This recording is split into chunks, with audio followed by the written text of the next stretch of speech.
Selamat malam Pak, selamat malam teman-teman. Saya Bonifasius Tua dengan NIM 20030303027, kelas A semester 1, Prodi Sosiologi, Fakultas Ilmu Sosial dan Politik Universitas Nusa Cendana. Pada kesempatan kali ini saya akan mempresentasi tugas metode penelitian sosial. Langsung saja kita berada pada bab 1. Mengapa metodologi survei membutuhkan sosiologi dan mengapa sosiologi membutuhkan survei? Ini metodologi pengantar memahami metode survei, teori dan aplikasi sosiologi.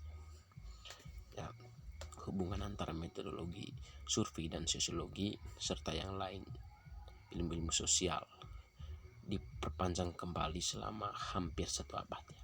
Ini adalah cerita panjang dari metodologi survei dan sosiologi itu sendiri. Jauh sebelum produk survei penelitian menjadi kehadiran di mana-mana dalam kehidupan kita sehari-hari, dan sebelum metodologi survei adalah disiplin akademis dalam dirinya sendiri. Jadi sebelum metodologi survei ini lahir, dia dulu dibentuk oleh disiplin akademis dalam metodologi survei itu sendiri. Dia belum menjadi metodologi yang sempurna, tetapi dia terlebih dahulu menjadi disiplin akademis ilmu yang berdiri di atas kakinya sendiri. Survei generasi pertama ahli sosiologi memperoleh gelar doktor dalam akademisi serumpun, datang ke bidang dari psikologi, sosiologi itu sendiri, ilmu politik dan statistik. Jadi dia ini bergabung secara sejarah, secara masa lalu.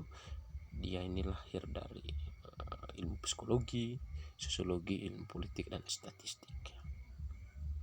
Jadi kesimpulannya adalah metodologi survei berpotensi untuk berkontribusi pada pemahaman kita tentang perilaku manusia, seperti halnya disiplin sejenis dalam ilmu sosial.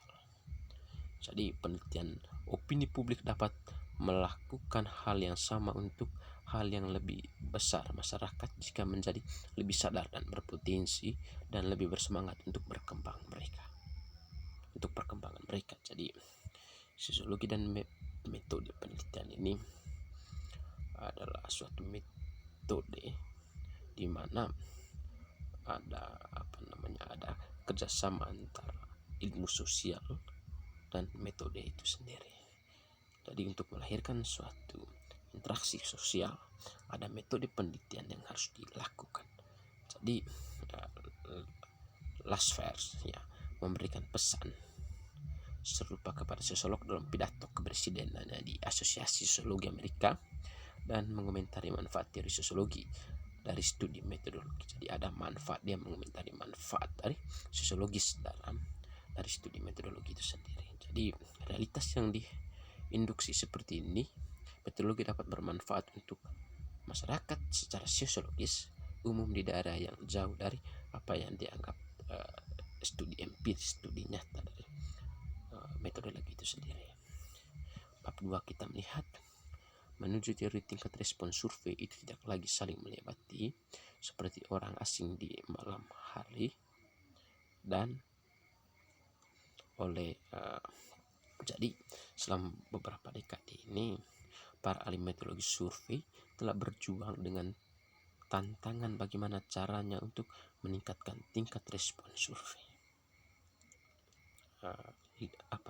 Literatur yang dipakai atau yang dipenuhi dengan nasihat tentang cara meningkatkan proporsi individu simpel yang menjawab permintaan survei. Jadi sebagai misal, termasuk lebih banyak kontak, insentif, uang tunai yang dikirim dengan permintaan survei. Jadi pembayaran yang dijanjikan kepada mereka, merespon atau komisioner yang lebih baik, dianalisis kontak khusus dan sponsorship untuk menyebut beberapa misalnya dalam teori Dillman tahun 2000 ya. Jadi kita harus mengetahui apa itu teori. penulis buku maksudnya, mendefinisikan teori dengan cara yang berbeda. Dan upaya teoritis seringkali cukup abstrak. Dia berada pada sebuah konsep yang abu-abu. Dia abstrak dalam pandangan penulis sendiri bahwa sebuah teori terdiri dari seperangkat asumsi yang saling berhubungan dan proporsi tentang sesuatu atau sesuatu terjadi atau tidak terjadi. Jadi teori ini menggunakan beberapa metode kontak dan respon survei meningkatkan respon tarif. Jadi sampai menjelang akhir abad ke-20, sebagian besar survei menggunakan satu cara pengumpulan data, biasanya dengan wawancara, tatap muka, menulis, atau melalui telepon. Jadi sampai abad ke-20 ini kita berada pada sebuah konsep survei yang begini-begini saja, melalui tatap muka atau melakukan wawancara langsung melalui surat, kondisioner, atau juga melalui telepon.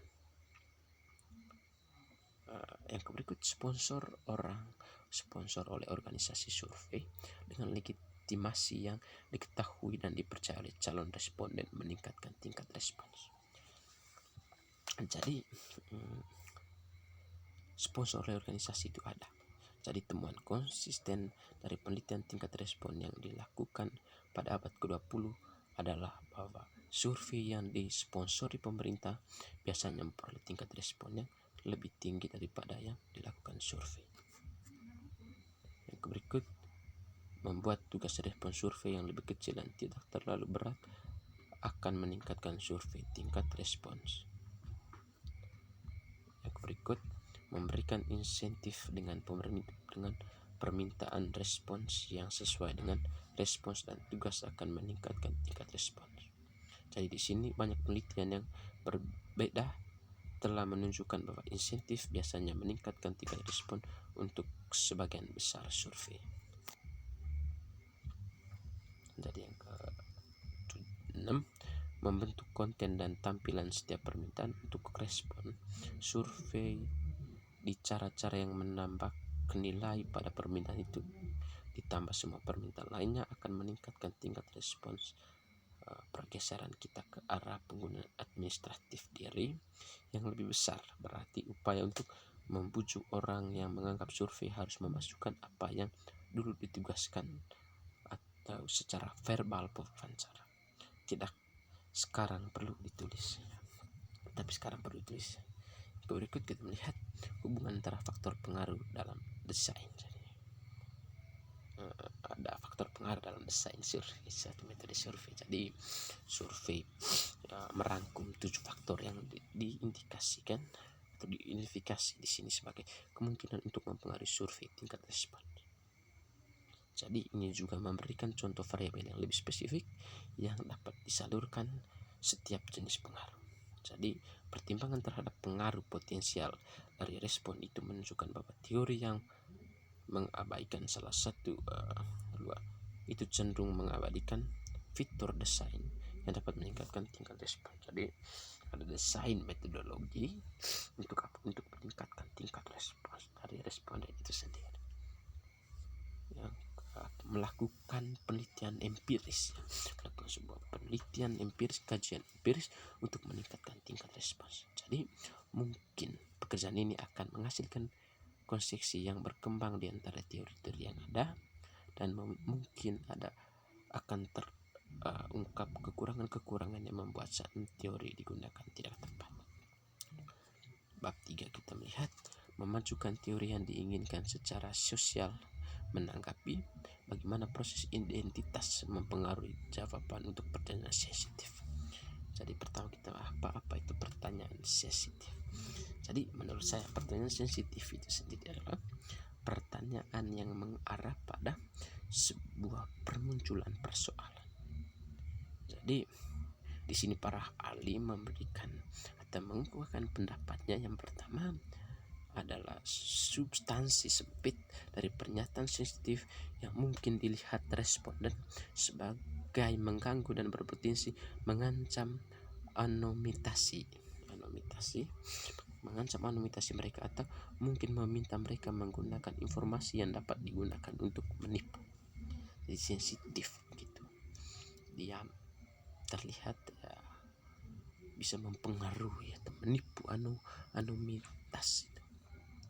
Yang kedua adalah subjek, pernyataan sempit yang dengannya objek di mana respon mungkin bereaksi dengan jijik atau bisa pergi tidak jawab oleh responden. Jadi itu hal yang sensitif, tidak hal-hal yang tidak diinginkan itu terjadi, itu hal atau masuk dalam hal-hal yang sensitif. Yang ketiga merupakan bagian terbesar dan terpenting itu label sensitif jika objek mereka berpotensi mengancam, kontroversial atau tidak menyenangkan. Jadi pernyataan-pernyataan semacam ini adalah pernyataan-pernyataan yang mendorong keinginan sosial menanggapi. Istilah yang digunakan untuk menggambarkan kecenderungan responden untuk menjawab dengan cara yang sesuai dengan norma sosial.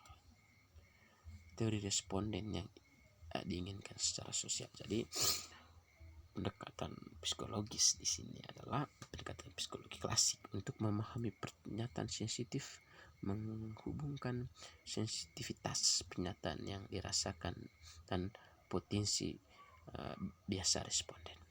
Jadi salah laporan negatif penggunaan narkoba itu sebagai misal contohnya.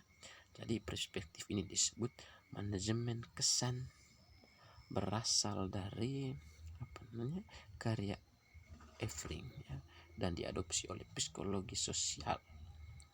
Jadi dan termasuk dalam teori keinginan sosial itu sendiri. Jadi yang berikut kita melihat penipu diri sendiri. Jadi perpanjang untuk penjelasan basis kepribadian tentang responden yang diinginkan secara sosial, selanjutnya membedakan faktor dalam fenomena tersebut, di mana manajemen tayangan seperti yang telah dibahas telah disebut penipu lain. Jadi meningkat fokusnya pada wawancara seperti objek penerima penipu diri sendiri, memfokuskan kembali motivasi untuk kesalahan kembali ke responden itu sendiri. Jadi kesimpulan dari bab 3 ini adalah kebijaksanaan konvensional melabeli pernyataan yang mengganggu atau mengancam atau yang objek kontroversial atau menyenangkan. Objek tersebut meliputi perilaku, sikap dan pendapat yang dipandang masyarakat atau komunitas atau keluarga responden sebagai atau bisa disebut atau bahwa tidak memiliki atau tidak melakukannya adalah tidak diinginkan, berdosa atau salah. Jadi pernyataan sensitif adalah pernyataan yang tidak diinginkan, yang berada pada sebuah konsensus atau konsekuensinya responden itu merasa muak dengan metode yang diberikan. Baik, demikian hasil presentasi dari saya. Atas perhatian saya ucapkan limpah terima kasih. Selamat malam.